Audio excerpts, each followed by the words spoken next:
Hi everyone, good day to you all. Today in this nice time, I would like to explain a topic titled on Introduction to Motion.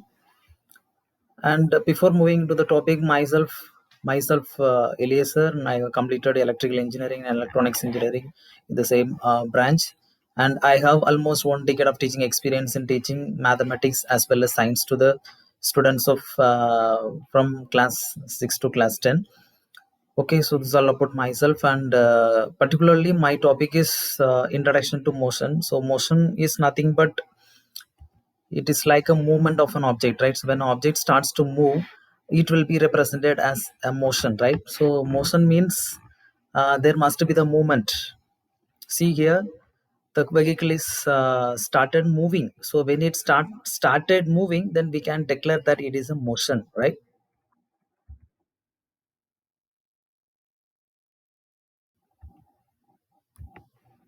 So motion means movement with respect to time. So when an object starts to move, it will be possessed with the time, right?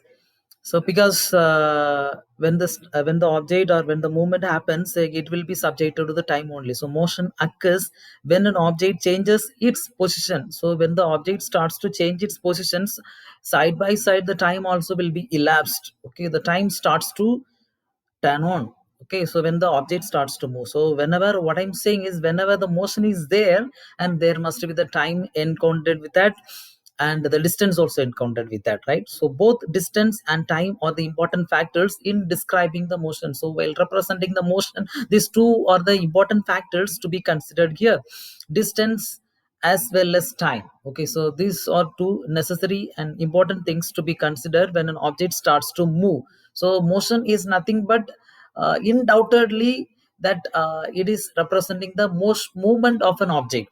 Okay, when an object starts to move, then it will be represented as and certain object is on motion. Okay, so and when the object is on motion, it will be possessed with the distance as well as time. When it starts to move, it will come across somewhat of distance, right? And at a particular period of time. Okay, so that is what the motion is. As the position changes, the time also will also be changed in coordination with the position as well as otherwise displacement. Okay, in the next slide, see here, the object is started moving so that it will be exposed to the time as well as distance. Okay, so in this slide, I would like to explain what is distance, because when an object starts to move, it is termed as motion. But when the object is on motion, the displacement is also needed to be considered. Okay, and distance and the another one thing is the displacement. So distance is how far an object has moved from initial point to destination point. So there will be 2 points. One is the point at which the object starts to move, and the point at which the object stops, that is a destination point. So in between, there will be a somewhat of distance in meters that can be converted to kilometer. So what is the distance? How far can as that the object has moved? It has magnitude without direction. So distance doesn't have magnitude but doesn't have direction. Okay, so but displacement has both magnitude as well as direction, right? So because displacement is the shortest form of distance, a simple thing that correlate the distance and displacement is the displacement is the shortest form of distance. That is the main correlation between the distance as well as displacement. Okay, see here, the point, this a is the starting point and b is the destination point or the end point, and in between there is a distance of 8 kilometer only. So in a shortcut way we can travel 8 kilometer, but in a lengthiest way we have to travel much more distance than that of 8 kilometer of distance. So that 8 kilometer distance is the shortcut route, that is a displacement. But when we travel from this path, that curved path, and wherever it goes, we have to turn and we have to go forward and like that, right? So this path that traveled is the distance. Okay, so both are actually same, but the thing is distance constant, that means the kilometer constant, it will be a shortcut form. It will be the shortcut. Okay, so in this next slide we have a speed. Okay, when the object starts to move with respect to time, and there is a term called to be speed. And when the object starts to move, it will be exposed with the distance also. So when something is in movement, when something is on movement, and the speed concerned is the matter here. Okay, because speed is connected with the distance as well as time. Okay, so speed is distance with respect to time. So for example, suppose an object has traveled a distance of 5 kilometer at 10 minutes. So then this is what we call it as speed. Okay, so the speed at which it traveled is found out with the help of distance and time. Okay, so if you know the distance and time, you can find out the speed of an object at which the object is on motion. Okay, when the object is on motion, speed is also an important factor, and velocity also. Okay, so in the same way, speed has magnitude but doesn't have direction, but velocity has magnitude as well as direction. Okay, so speed, the unit of speed is meter per second. Okay, the time can be seconds, as seconds or minutes or hours. Okay,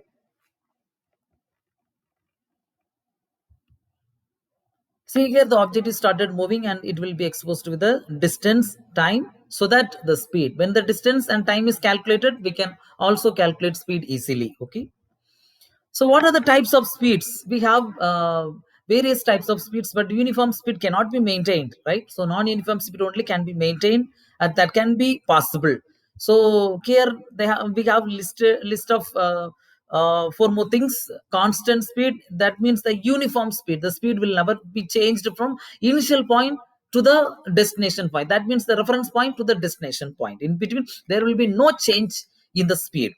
But in the changing speed, see here that it is a non-uniform motion. Okay, because the time will be, sorry, the speed will be changed according to the convenience. Okay, for up to one minute it will be traveled at a speed of 20 kilometer. After that we have to go for a deceleration. After that we have to go for acceleration. So that means acceleration means increasing the speed, deceleration means decreasing the speed, so that the speed will be changed according to the time convenient and the road path we are traveling, right? So it needs to be applying application of the brake in some places, right? So there will be the change of speed, right? So without changing the speed, we cannot travel in this path.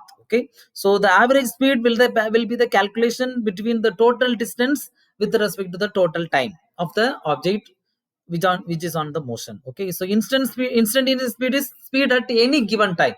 So we can stop the vehicle at the time, what time, uh, and what speed. These are the calculations coming under the case of instantaneous speed. Okay, so velocity and speed and velocity almost the same, already been outlined that speed has magnitude but doesn't have direction, but the velocity has both magnitude as well as direction, right? So the rate of change of displacement with respect to time. Velocity is the rate of change of displacement. Rate means what? With respect to time. What it means rate? The rate means time. Okay, whenever the thing is on moving, it will be exposed to the time reference is the important factor in the case of motion. When the thing is subjected to be on motion, it is subjected to the velocity. Okay, because it is crossing somewhat of distance with respect to time, so that the velocity has been introduced, right?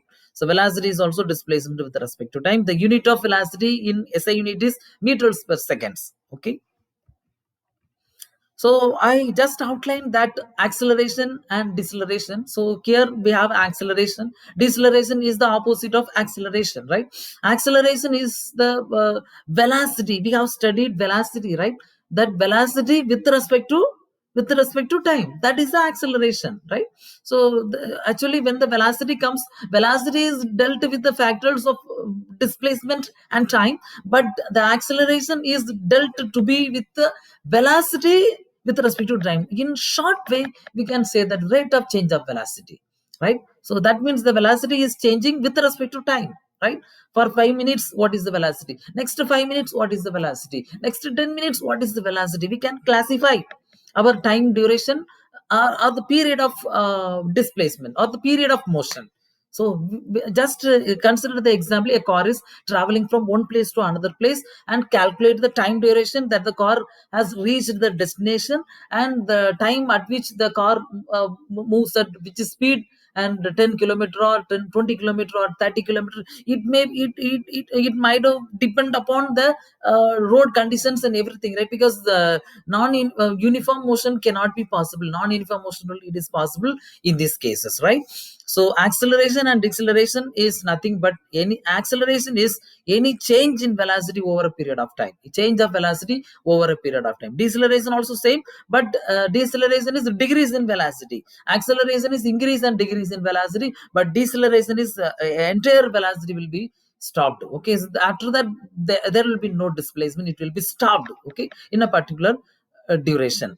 So the sign positive and negative indicates its direction. See here in the first point acceleration, in the second point deceleration, right? Because it is reducing, coming back to the negative values, okay, positive values, and this is acceleration. And when the actually it can be explained easily that when the driver increases the speed, it is called to be acceleration, because velocity is increases with respect to time.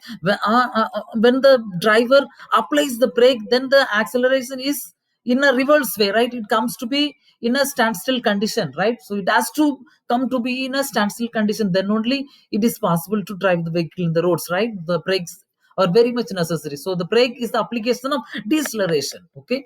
So with this I have highlighted some of the important points in the case of motion of an object, right? So we have studied what is motion, and what motion is the change of displacement with respect to time. And also we studied speed as well as velocity and distance and displacement. And finally we studied and we concluded with the acceleration deceleration of an object which is in motion, okay. So thank you very much.